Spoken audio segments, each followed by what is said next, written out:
ইন্দ্রাণীর শাস্তির হাত থেকে বাঁচার জন্য এবার সম্পূর্ণ চক্রান্তের দায়ভার ঈশানী ছোটো কাকিমুনির কাঁধে চাপিয়ে দেওয়ার চালাকি খাটানোর চেষ্টা করলো দেবলীনা। হ্যাঁ বন্ধুরা, ভিডিওটা লাইক দিয়ে দেখতে থাকুন। যেই মুহূর্তে কিনা ইন্দ্রাণী গাঙ্গুলি আয়ুষকে বলতে থাকে যে আয়ুষ, তোমাকে আজকে পার্টি সম্পর্কে একটা দিন জানার ছিল। আমি যদি খুব একটা ভুল না হয়ে থাকে, আজকে কিছু একটা তো অবশ্যই প্রবলেম হয়েছিল কুসুমের সঙ্গে, এবং কুসুম যেন একটা উদ্ভট আচরণ করা শুরু করে দিয়েছিল মাঝ পার্টিতে। তারপরে দেখলাম হঠাৎ করে কুসুম এবং আয়ুষ ঈশান তোমরা তিনজনই উধাও হয়ে গেলে। আমি কি জানতে পারি যে তোমরা কোথায় ছিলে? তার পাশাপাশি ছোটো এবং দেবলীনা, তোমাদেরকে আমি দেখতে পাচ্ছিলাম না। এবং তার থেকেও বড় কথা, তোমরা যখন আমার কাছে এলে তখন আমাকে কি যেন একটা দেখানোর চেষ্টা করছিল, অথচ সেই সময় সেই জিনিসটা সেখানে ছিল না। তাহলে কি আমি ধরে নেবো যে সেখানে তুমি কোনোভাবে কুসুমের আচরণ দেখানোর কথাই বলছিলিস? ছোটো ঠিক সেই মুহূর্তেই যখন এখানে ছোটো কাকিমণি এর ওপরে সকল দায় চাপানোর জন্য দেবলীনা চালাকি খাটিয়ে বলতে থাকে যে হ্যাঁ আন্টি, হয়তো বা সেটি আন্টি আমাকে বারবার করে বিরক্ত করছিল, এবং সে কিছু একটা কুসুমের মধ্যে দেখতে পেয়েছে যেটা নাকি তার কাছে অড লাগছিল, এবং তার জন্যই সে আমাকে বারবার করে বলছিল যে এটা তো দিদিকে অবশ্যই দেখানোর প্রয়োজন।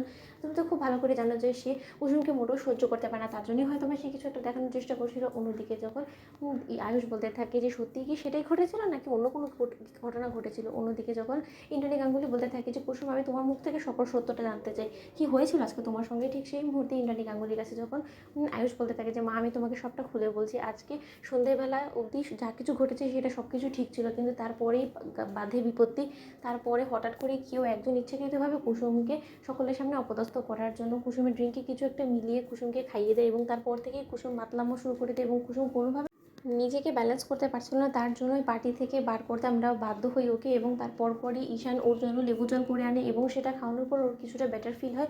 এবং তার পরবর্তীতে যা কিছু ঘটেছে সেটা সম্পর্কে তুমি বরঞ্চ কুসুমকেই জিজ্ঞেস করো, ও ভালো তোমাকে বলতে পারবে। ঠিক সেই মুহূর্তে কুসুম বলতে থাকে যে দেবীমা, আমার যখন কিনা একটু একটু ও সেই লেবু জল খাওয়ার পর বেটার ফিল হতে থাকে, ঠিক সেই মুহূর্তে আমি আড়ি পেতে শুনতে পাই দেবলীনা ম্যাডাম বলছে যে যা মেডিসিন মেলানো হয়েছে তাতে করে আমার মনে হয় না যে আজ রাতের মধ্যে আর কোনো মতে কুসুম সুস্থ সবল হয়ে আজকে প্রেস কনফারেন্স অ্যাটেন্ড করতে পারবে। অন্যদিকে কথা শোনা মাত্রই যখন কুসুম বলতে থাকে যে কি দেবলীনা ম্যাডাম, আমি যেটা বলছি সেটা ঠিক তো? ঠিক সেই মুহূর্তে দেবলীনা বলতে থাকে যে আন্টি, এই মেয়েটা যা কিছু বলছে সেটা ডাহা মিথ্যে কথা, তুমি ওর কোনো একটা কথা কান দিও না। ও রীতিমতো তোমার চোখে আমাকে খারাপ সাজানোর চেষ্টা করছে, এবং এটাই হলো গিয়ে ওর আসল মূলত উদ্দেশ্য।